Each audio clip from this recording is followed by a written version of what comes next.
All right, somebody asked, what is the most important or what is the best placement for the sun? Is it the first house, or as we think to be the 10th house, or is it the ninth house, or is it the fifth house, or is it some random house, right? So, how do you answer such questions? Well, you have to understand that every house in astrology, like every area of your life, which the house represents, is good for something and is not good for something.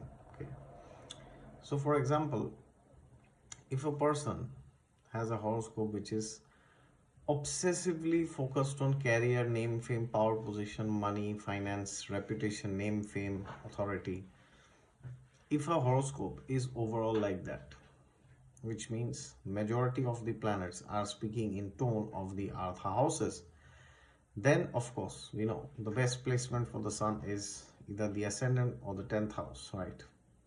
Because these are houses which help in that agenda, right?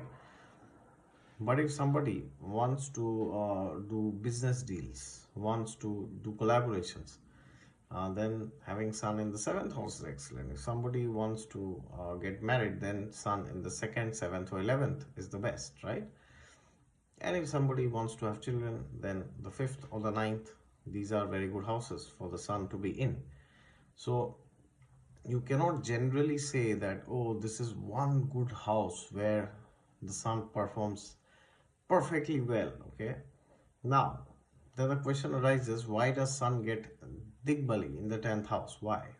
Not because that is the best placement, because that is where the sun itself, what the sun represents, he can exemplify himself in the highest order, which is the house of a king, and he's himself the king, right?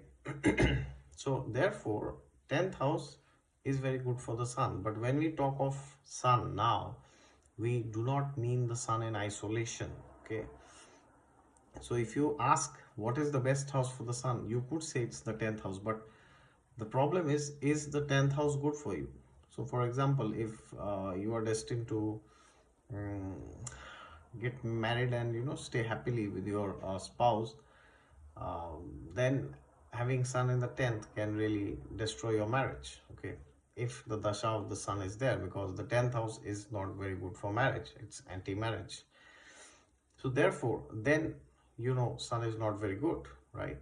Although you may get some name fame that time, but because of your work and your ego and your obsession, you may end up not staying with your spouse, right? So overall it's not good for your life. Okay, so but if a chart is indicating that the only thing you will do in life is have a career, well then sun in 10th is very good, but not always, right? So depending on what is good for the chart, what is in the upcoming dashas, what is bad for the person, now what will help the person achieve his or her highest potential, depending on that, you got to see is the sun well placed for that particular horoscope, right? Thank you.